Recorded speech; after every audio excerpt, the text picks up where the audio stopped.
ভারতবর্ষের কয়েকজন আলেম আকাবিরে ওলামায়ে দেওবন্দ, বিশেষভাবে চারজন: মৌলানা আশরাফ আলী থানভী, রশিদ আহমদ গঙ্গোহী, খলিল আহমদ আম্বেঠবি, কাশেম ননদবী এবং কাদিয়ানি মির্জা গোলাম আহমদ কাদিয়ানি এদের কুফরি আকিদা আপন আপন কিতাবে লিখার কারণে ওলামায়ে আরব আজম তাদের উপরে কুফরের ফতোয়া প্রদান করেছেন এবং পরিষ্কারভাবে বলেছেন, মান শাক্কা ফি কুফরিহি ওয়া আযাবিহি ফাকাদ কাফার।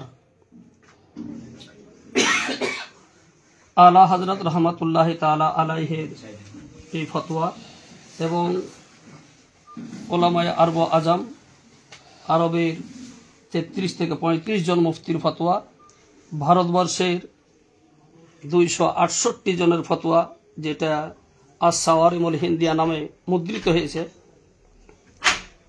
এই ফতোয়া সম্পর্কে আপনার মতামত কি? আলহামদুলিল্লাহ, ওয়াসসালাতু ওয়াসসালামু আলা রাসূলিল্লাহ ওয়া আলা আলিহি ওয়া আসহাবিহি ওয়া আহলি বাইতিহি আজমাইন। আমাদের শ্রদ্ধাভাজন মুফতি আলী হোসেন সাহেবের উপস্থাপিত বক্তব্যের আলোকে অতীতের নেই আমার বক্তব্য সুস্পষ্ট যে যাদের নাম এখানে উল্লেখ করা হয়েছে তাদেরকে আমরা মাওলানা বলি না। মাওলানা বললে এটা অনেক বড় ধরনের সম্মান সূচিত হয়। আমরা তাদেরকে আরো নিম্নমানের শব্দ প্রয়োগ করি এবং ইমামে আহলে সুন্নাহ আলা হযরত আজিমুল বারাকাত আহমদ রেজা খান ফাজিল বিরলভী রাদিয়াল্লাহু আনহু ওয়া নাওয়ারাল্লাহু মারকাদা, তিনি সহ যত ওলামায়ে আহলে সুন্নাহ তাদের ব্যাপারে কুফরির ফতোয়া দিয়েছেন। এই ফতোয়া সম্পর্কে আমরা সম্পূর্ণ একমত। বাংলাদেশের সমস্ত সুন্নি আলেমরা এই ব্যাপারে একমত, আমিও এই ব্যাপারে শতভাগ একমত। আলহামদুলিল্লাহ। এবার শেষে যে ফতোয়াটা, মান শাক্কা ফি কুফরিহি ওয়া আযাবিহি ফাকাদ কাফার, যে ব্যক্তি তাদের কুফরি এবং আযাবে সন্দেহ করবে তারাও কাফের। সম্পূর্ণ ফতোয়ার সাথে। হ্যাঁ, এবার ফতোয়া জিজ্ঞাসা হলো এই যে ফুরফুরার হুজুরগণ এ সম্পর্কে তাদের মতামত কি ছিল? আমি তো ফুরফুরা শরীফের প্রতিনিধি না, জি, সেই সুবাদে ফুরফুরার পক্ষ হয়ে সুনির্দিষ্ট কোনো বক্তব্য দেওয়া আমার দ্বারা এটা সমুচিত না। তবে ফুরফুরা শরীফের আমার জানা মতে আমাদের দেশে 3 ধরনের লোক আছে। বাংলাদেশের কথা বলছি। এক ধরনের লোক হলো সরাসরি সুন্নি মানা, আমাদের সাথে তাদের শতভাগ মিল আছে এবং তারা আমাদের সাথে সহযোগিতা করে, আমরাও তাদের সাথে সহযোগিতা করি, মিলেমিশে সুন্নিয়তের কাজ করি এবং তাদের সংখ্যাই বাংলাদেশে বেশি। আরেক ধরনের সংখ্যা হলো তারা দেওবন্দি, তাদের সাথে ম্যাচিং করে চলে, আবার সুন্নিদের সাথেও মাঝে মধ্যে আতাত করে। তাদেরকে আমরা শতভাগ সমর্থন করি না। আরেক ধরনের সংখ্যা হলো ফুরফুরারি, কিন্তু তারা অনেক সময় লামাজাবিদের সাথে ম্যাচিং করে চলে, অনেক সময় দেওবন্দীদের সাথে ম্যাচিং করে চলে। তাদের সাথে আমাদের কোনো সম্পর্ক নাই। তো সেই সুবাদে ফুরফুরার প্রেক্ষাপটের আলোকে আমি তাদের যেহেতু প্রতিনিধি না, তাদের সরাসরি সিলসিলারও কোনো লোক না, তাদের পক্ষ থেকে কোনো মন্তব্য করাটা আমার জন্য উচিত হবে না। এই জন্য প্রশ্নটার উত্তর আমি দিতে পারলাম না। আমি যারা সুন্নি, ফুরফুরা মাসলকে যারা সুন্নি আকীদা বিশ্বাসী তাদেরকে ভালোবাসি, আকীদার স্বার্থে, সুন্নিয়তের স্বার্থে তাদেরকে ভালোবাসি। তাদের সাথে সম্পর্ক আমার সুন্নি আকীদা নিয়ে। আর ফুরফুরার মধ্যে যাদের আকীদা গরমিল আছে তাদের সাথে আমার সম্পর্ক নাই, তাও সুন্নিয়তের স্বার্থে। এখানে একটা কথা বলি, তার মানে হযরত আপনি বলতে চাইছেন যে ফুরফুরার মধ্যে যারা আলা হযরতের মাসলার উপর চলতে চায় বা আলা হযরতের মাসলার প্রতি যাদের ভক্তি আছে বা আলা হযরতের প্রতি যাদের সম্মান আছে তাদের সাথে আপনার সম্পর্ক, এটা বলতে চাইছেন না? আমি বলতে চাচ্ছি যে ফুরফুরা তো আলাদা একটা মাসলাক। তাদের মধ্যে আলা হযরতের মান্যতা থাকতেও পারে, নাও থাকতে পারে, কিন্তু তারা যদি আকায়েদে আহলে সুন্নাত ওয়াল জামাতকে ধারণ করে তাহলে তাদেরকে আমরা সম্মান করি, সমর্থন করি। সেক্ষেত্রে আলা হযরতকে তারা যদি হাইলাইট করে তাও আলহামদুলিল্লাহ, না করলেও তাদের সাথে আমাদের কোনো দ্বিমত নাই, কারণ যেহেতু আকিদায় আহলে সুন্নাত, আমাদের সুন্নি আকিদাগুলি প্রত্যেকটা আকিদা তারা মানে, তাদের সাথে সম্পর্ক হলো আকিদা দিয়ে, সুন্নি আকিদা দিয়ে। আপনি যে এখন বললেন যে এক শ্রেণীর মানে মানে ফুরফুরা লোক আছে যারা আমাদের মাসলাকের সঙ্গে একমত চলে, তার মানে নিশ্চয় তারা আল্লাহ মাসলা অনেকটাই মানে সম্মান করে বা আল্লাহ খেলাফ কথা হয়তো বলে না বা বেয়াদবি করে না। তা এই শ্রেণী কিছু আলেম আপনাদের বাংলাদেশে কিছু আছে, এটা আপনি বলতে চাইছেন? কিছু না, আমাদের দেশে বেশিরভাগ বড় বড় আলেম যারা, তাদের মধ্যে অনেক যারা আমাদের উস্তাদ এবং দাদা উস্তাদ ফুরফুরা মাসলাকে এরকম বড় বড় আলেম আছে, ডক্টর আছে যারা আলা হযরতের প্রতি সম্মান রাখে, বড় বড় আলেম আছে। মৌলানা ইসমাইল দেহলভী এবং তাকবিয়াতুল ঈমান সম্পর্কে আপনার মতামতটা কি? আসলে মৌলানা শব্দটা আমি এই ধরনের সাথে বলি না। হ্যাঁ, তো ইসমাইল দেহলভী সে যে তাকবিয়াতুল ঈমান নামক কিতাব লিখছে, এটাকে আমি ঈমান বিধ্বংসী কিতাব বলে মনে করি। এটার মধ্যে অনেক কুফরি এবং রাসূলের পাকের শানে খেলাফ এর ধরনের অনেক কথা আছে, যেটা কখনো কোনো মুমিনে কামিল বা মুমিন বান্দার বক্তব্য হতে পারে না। এই জন্য ওই বক্তব্যগুলো আমি সমর্থন করি না। আমি তার কিতাবগুলি দেখেছি, তাকবিয়াতুল ঈমান দেখি বলতেছি, তার ওই লেখা বইগুলো এবং ওই বক্তব্যগুলো এটা কোনোদিন কোনো সুন্নি মুসলমান সমর্থন করতেও পারে না। জি জি জি। ওই ইসমাইল দেহলভী সাহেব সৈয়দ আহমদ রায়বরেলভী সাহেবেরই মুরিদ এবং ভক্ত। তো তাকবিয়াতুল ঈমান তার জীবদ্দশাতেই লেখা হলো। তো সৈয়দ আহমদ রায়বরেলভী এ নিয়ে কি পদক্ষেপ গ্রহণ করেছিলেন? সৈয়দ আহমদ রায়বেরেলী সম্পর্কে, তাকবিয়াতুল ঈমান সম্পর্কে আমার এটা এখানে একটু জানার দরকার যে তাকবিয়াতুল ঈমান ছাপা হয়েছে কত হিজরিতে, কোন মাসে, এবং ওই সময় কি সৈয়দ আহমদ রায়বেরেলী জীবিত ছিল কিনা, এটা আমার একটু জানার দরকার আছে। অনুমান ভিত্তিক আমি এখানে কথা বলতে চাই না। তো এই জন্য আমি যেহেতু ওই সময়টা আমি জানি না, এটা কি ওনার জীবদ্দশায় লেখা হয়েছে নাকি পরে লেখা হয়েছে, এটা সম্পর্কে আমার জানা না, এটা আমার জানতে হবে। কিতাবটা লিখেছেন ইসমাইল দেহলভী আর সৈয়দ আহমদ রায়বেরেলভী, এটা তো একই সঙ্গে তারা মারা গেছে, তাহলে তো জীবদ্দশা দিতে হয়েছে। হ্যাঁ, জীবদ্দশা হতে পারে। হ্যাঁ, ইসমাইল দেহলভী আর সৈয়দ আহমদ রায়বেরেলভী ওটার মধ্যে কি একই সঙ্গে তো মারা যাচ্ছে একই দিনে, তাহলে তো জীবদ্দশা দিতে হয়েছে। অনেক বই পরবর্তীতে ছাপা হয়। বইটা লেখা হয়েছে, তারপরে এটা হচ্ছে আসলে কিতাবুত তাওহীদের অনুসরণে মুহাম্মদ ইবনে আব্দুল ওয়াহাব নাজদির যে কিতাবুত তাওহীদ, রাদ্দে ইশরাক যে কিতাবুত তাওহীদ, তার হুবহু অনুবাদ। প্রথমে তাকবিয়াতুল ঈমানটা ফার্সিতে অনুবাদিত হয়, তারপরে পরে উর্দুতে অনুবাদ করেছিল। এটা বইটা উর্দুতে, তার মানে তাকবিয়াতুল ঈমান নামে বইটা প্রকাশিত হয় ভারতবর্ষে। এটা 1240 হিজরিতে সর্বপ্রথম। 1240 হিজরিতে প্রিন্ট হওয়ার পর এটা 6 বছর ছিল বইটা, এবং তারপরে দিল্লিতে মুনাজারা হয়েছে, দিল্লি জামি মসজিদে। আল্লামা ফজলে হক খায়রাবাদী রহমাতুল্লাহ আলাইহি ওনার টিম নিয়ে গোটা মুনাজারা করেছে, এবং মুনাজারা গাহ থেকে ইসমাইল দেহলভী শোচনীয় পরাজিত হয়ে সে পলায়ন করেছিল, আর মারা গিয়েছে এটা 1246 হিজরিতে। এই 1246 হিজরিতে মারা গিয়েছে, আর বইটা লিখেছিল 1240 হিজরিতে। এই 6 বছর চলেছে, এবং বইটা নেওয়ার পর যে গন্ডগোল দেখা দিয়েছিল, তারপরে উলামায়ে আহলে সুন্নাত মুনাজারা চ্যালেঞ্জ করে ওকে, বাধ্য করেছিল ওকে মুনাজারাতে বসাতে, সেটা দিল্লি জামে মসজিদে। এবং আকাবিরে উলামায়ে আহলে সুন্নাত মুনাজারাতে উপস্থিত ছিলেন, এবং সেই মুনাজারাতে তাকে পরাজিত করেছিলেন, এবং সে পলায়ন করেছিল সেখানে, আর মারা গিয়েছে সেটা একই দিনে। এখন বিষয় যেটা এটা হচ্ছে যে সৈয়দ আহমদ রায়বেরেলী যিনি, এ হচ্ছে ইসমাইল দেহলভীর পীর। তার উপরে শরিয়তের কোনো কুফরি ফাতোয়া প্রকাশিত হয়নি, বলতেছি কুফরি ফাতোয়াটা প্রকাশিত হয়নি। আকাবিরে উলামায়ে আহলে সুন্নাত বলেছেন যে এই ব্যক্তি হচ্ছে মুস্তাফা ব্যক্তি, সন্দেহযুক্ত ব্যক্তি, সন্দেহপূর্ণ ব্যক্তি এই ব্যক্তি, কারণ যেহেতু ইসমাইল দেহলভির সঙ্গে তার সম্পর্কটা ছিল এবং ইসমাইল দেহলভির সে পীর ছিল, তার কোনো লিখিত ডকুমেন্টস নাই, তার কোনো পুস্তক কিতাবাদি নাই, যার জন্য ভারতবর্ষের সমস্ত আকাবির ওলামা আহলে সুন্নাত তাকে বলেছেন মুস্তাবা ব্যক্তি, তার কাছ থেকে দূরে থাকতে বলেছেন। এটা হচ্ছে ওলামা আহলে সুন্নাতের একবারে ইত্তেফাক মত, ইত্তেহাদ, একবারে মুত্তাফিক এই বিষয়।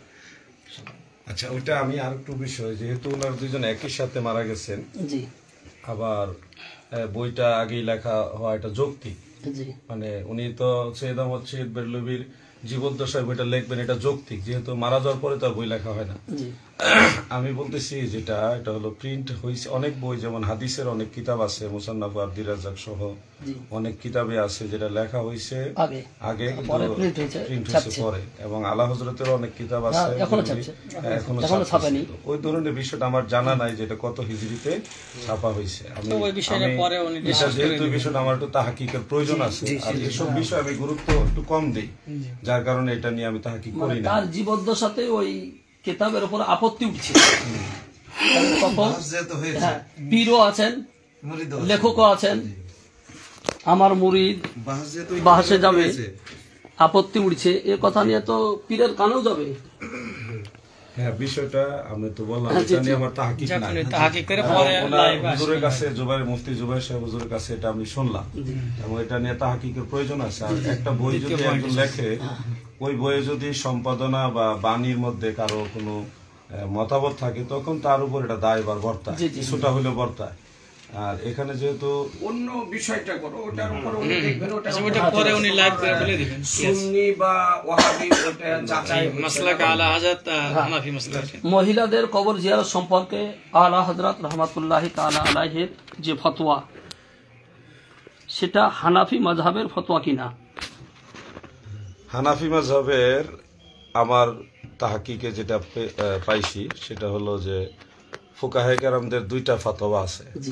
একটা ফতোয়া হলো যেটা আসাহ, যে মহিলাদের কবর জিয়ারত করা বৈধ কিছু শর্ত সাপেক্ষে, যে শর্তগুলি স্বাভাবিক বিষয়, পর্দার খেলাফ হবে না, নারী পুরুষ একসাথে মিলিত হবে না, এবং একা একা সফর করে দূরে কোথাও যাবে না, বিলাপ করবে না, উচ্চস্বরে ক্রন্দন করবে না, যেগুলি শরীয়তের শর্ত, শর্ত মেনটেন করে যদি কোথাও মহিলারা জিয়ারত করতে পারে তাহলে তাদের জন্য এটা বৈধ। এটা হানাফি মাযহাবের একটা আসাহ ফতোয়া। তবে আরেকটা ফতোয়া আছে ইমাম বদরুদ্দিন আইনি সহ ফুকাহে আহনাফের বেশ কয়েকজনই, ওনারা বলছে যে এই জামানা এটা হারাম। তো সেখানেও আবার কিছু শর্তের কথা উল্লেখ আছে।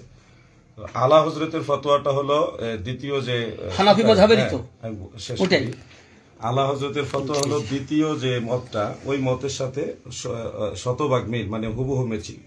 তো সেই হিসাবে আমি যেটা মনে করি যে আলা হযরতের ফতোয়া ও হানাফি মাযহাবের ফতোয়ার সাথে মিল আছে, কিন্তু আমি যেটা প্রাধান্য দিই, যেটা আসাহ ফতোয়া, সেটা আমি প্রাধান্য দিয়ে আমল করি, কিন্তু আলা হযরতের ফতোয়াকে আমি হানাফি মাযহাবের বাইরে মনে করি না।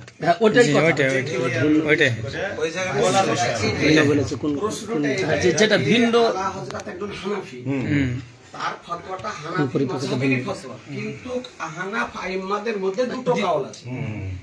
ওনার কাউলটা হচ্ছে যারা ফিতনার কারণে মুতলাক ভাবে, এখন আপনি জামানাটা ফিতনার জামানা, এই জন্য আলা হযরত সমস্ত দিকে দূরদর্শিতার সঙ্গে চিন্তা ভাবনা করে, আজকে তো এমনি মহিলাদেরকে মাজার থেকে রোকা যাচ্ছে না, বারণ করার পরও এই যে ফিতনার কারণে আলা হযরত মুজাদ্দিদ হিসাবে দূরদর্শিতার সঙ্গে তিনি মুতলাক ভাবে বারণ করে দিয়েছেন যে মহিলাদের মাজারে যাওয়া নিষেধ এই সময়, কারণ এই সময়টা ফিতনার সময়। তো আলা হযরতের যে মসলা, এটা হানাফি মাযহাবের মসলা, কিন্তু হানাফি মাযহাবের আইম্মাগণের মধ্যে দুটো মত আছে।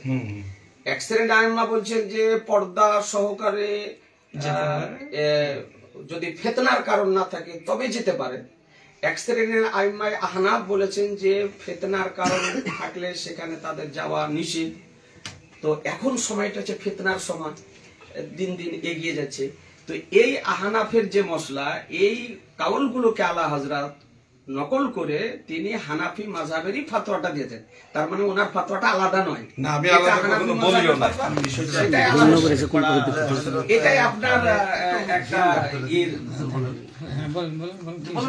এখন যারা যারা বিরোধিতা করছে, আপনার বিপক্ষে যারা বলছে, এরা বলতে চাইছে যে আলা হযরতকে হানাফি মাযহাব থেকে আলাদা করে দিচ্ছে, যে হানাফি মাযহাবের ফতোয়া আলাদা, আলা হযরতের ফতোয়া আলাদা। তাহলে কি আলা হযরত হানাফি নন? উনি তো হানাফি মাযহাবকে জীবিত করে গিয়েছেন, যার মাযহাবের পক্ষ থেকে কলম উঠিয়েছেন। বিশেষভাবে হানাফি মাযহাবের মাসাইল গুলোকে তিনি বিভিন্ন কিতাব থেকে সংগ্রহ করে ফতোয়া রাজাবিয়াতে একত্রিত করে বিশ্ববাসীকে উপহার দিয়ে গেছেন। আর তিনি তো হানাফি, তিনি মসলাকান হচ্ছেন, মাযহাবান হচ্ছেন হানাফি, মসলাকান মশরাবান হচ্ছেন তিনি কাদেরি।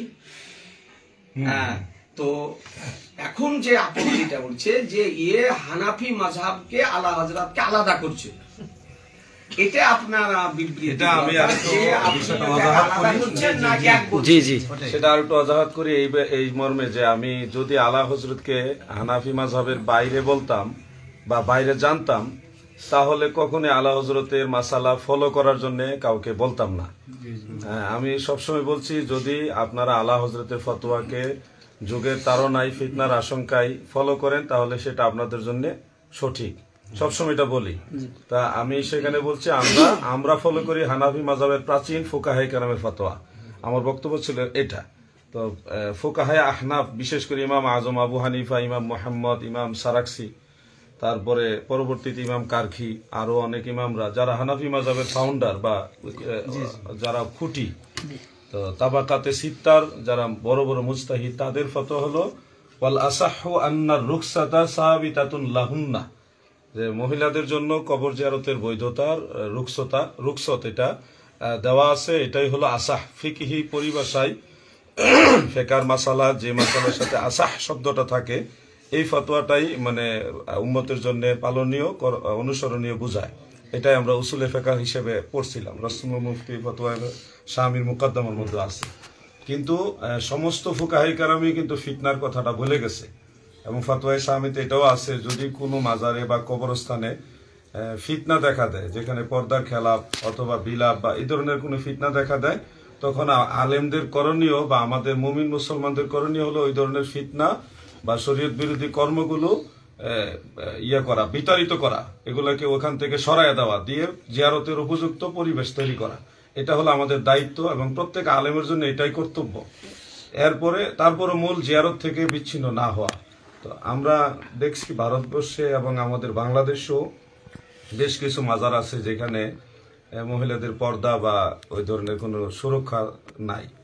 ওই সমস্ত জায়গায় আলা হযরত যে ফতোয়া দিছে, এটা 100% কার্যকর করা হবে এবং সেখানে মহিলাদের যাওয়া থেকে বিরত থাকতে হবে। এটাই হানাফি মাযহাবের ফতোয়া। আর যেখানে যেমন একজন মহিলা তার বাবার কবর জিয়ারত করতে চায়, তার মায়ের কবর জিয়ারত করতে চায়, একজন মহিলা তার স্বামী মারা গেছে, তার স্বামীর জিয়ারত করতে চায়, সন্তান মারা গেছে, সন্তানের জিয়ারত করতে চায়, এই ক্ষেত্রে যেহেতু এখানে কোনো ধরনের ফিতনা হওয়ার আশঙ্কা নাই, সেক্ষেত্রে হানাফি মাযহাবের ফুকাহে কেরামের ফতোয়া মোতাবেক সেখানে তারা জিয়ারত করতে পারবে, ব্যক্তিগতভাবে করতে পারবে। আর যেখানে ফিতনা আছে ওখানে করবে না। এটা হলো জিয়ারতের ব্যাপারে আমার আমি যেটা ফলো করি, এটাই হানাফি মাযহাবের একবারে 6 তবকার মুস্তাহিদ যারা সবাই এটাই বলে গেছে। হযরত মূল কথা যে আলা হযরতের যে মসলা লিখেছেন উনি, এটা ঠিক না বেঠিক? অবশ্যই ঠিক আছে, এটা ঠিক, এটা ক্লিয়ার। ওটা সমস্ত উলামায়ে মুফতিয়ানে কেরাম জানেন যে আহনাফ আইম্মাদের মধ্যে জিয়ারতে কুবুরের বিষয়ে দুটি মত আছে, এটা সবাই জানে। কিন্তু এই ১বিংশ শতাব্দীতে এই যে পরিস্থিতির দিকে লক্ষ্য করে একজন মুজাদ্দিদ হিসাবে মহান মুজাদ্দিদ ইমাম আহমদ রাজা যে মসলাটি তিনি লিখে গেছেন, এটা আপনার কাছে জানতে চাইছে আমরা বা আমার মুফতিয়ানে কেরাম, যে আলা হযরতের মসলাটা সঠিক না বেঠিক? এটা আমি আগেও বলছি, এখন আবার ক্লিয়ার করতেছি কথার আলোকে, যে আলা হযরতের ফতোয়া যুগের চাহিদা অনুযায়ী, যেখানে ফিতনার আশঙ্কা বেশি ছিল, ওই চাহিদা অনুযায়ী আলা হযরতের ফতোয়া অবশ্যই সঠিক ছিল।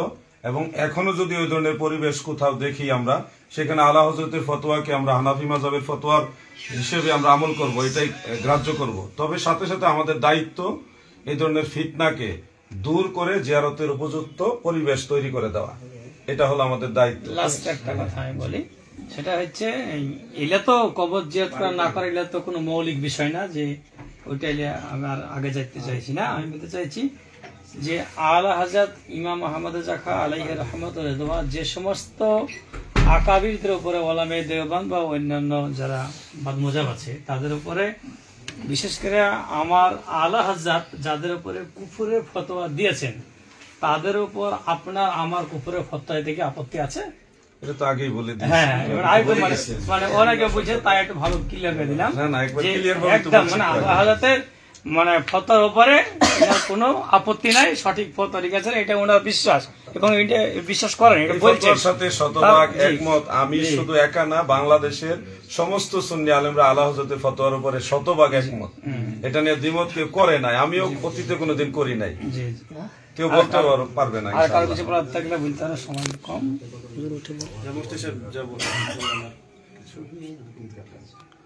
ওটা তো পরিষ্কার হয়ে গেল যে কুফরের বিষয়টা পরিষ্কার হয়ে গেল। তোমরা সকলে বিজ্ঞ ব্যক্তি। বিষয় হচ্ছে পুরোই মশাইলে বা গবেষণামূলক মশাইলে কোনো কারো সঙ্গে কারো একটু আধটু দ্বিমত থাকতে পারে, আকাবিরদের মধ্যে আমাদের দ্বিমত আছে। বেরেলী শরীফের সঙ্গে এই কথাগুলো রেকর্ডিং করো না, এটা আমি বোঝানোর জন্য বলছি, এটা রেকর্ডিং করো না। বিষয়টা হচ্ছে তোমরা সবাই বিজ্ঞ ব্যক্তি, মাদ্রাসার শিক্ষক এবং সবকিছু। বেরেলী শরীফ আমাদের মার্কাজ, আকীদার মার্কাজ, ইলমের মার্কাজ, সবকিছু মার্কাজ, এগুলো তো সবই তোমাদের জানা আছে। পুরোই মশাইলে বেরেলী শরীফের সঙ্গে আশরাফিয়ার একাধিক মসলাতে মুফতি নিজামুদ্দিন সাহেবের দ্বিমত। বেরেলী শরীফের মসলার সঙ্গে কাছুচা শরীফের একাধিক মসলাতে গবেষণামূলক মশাইল গুলো নিয়ে দ্বিমত, এরকম আছে। তাই বলে কি তারা সুন্নি না? অবশ্যই আশরাফিয়া করছে না সুন্নিয়া বা এর উপরে নির্ভর করছে না। আজকে আলা হযরত দেখো, এটা তোমাদের রেকর্ডিং কেউ করো না বলছি, কথা এটা আমি বোঝানোর জন্য বলছি। হ্যাঁ, সবাইকে মানা করছি রেকর্ডিং আমার কথা কেউ করো না। বিষয়টা হচ্ছে যে যেমন আলা হযরত আলাইহি রহমাতুল্লাহ ফতোয়া রাজাবিয়াতে গ্রামে জুমার নামাজ সম্পর্কে একাধিক মশলা, যে গ্রামে জুমার নামাজ জায়েজ নয়, হানাফি মাযহাবের আলোকে। এখন গবেষণামূলক ভাবে মুফতি নিজামুদ্দিন সাহেব উনি ফতোয়া দিয়েছেন উমুমে বালুয়া হওয়ার কারণে গ্রামেও জুমার নামাজ যায় চলছে। আজকে মুফতি আজম হিন্দ আলাই রহমান থেকে নিয়ে, শেরে বেশার রহমাতুল্লাহ থেকে নিয়ে, মুজাহিদে বিল্লাহ থেকে নিয়ে সবাই বলেছেন যে চলন্ত ট্রেনে নামাজ যায় না। আজকে মুফতি মতিউর রহমান থেকে নিয়ে, আশরাফি থেকে নিয়ে, তারা বলছে চলন্ত ট্রেনে নামাজ যায়।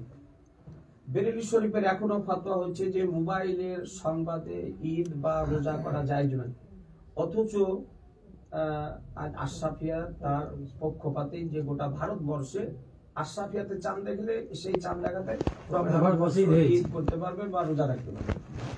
তাজুস শরিয়া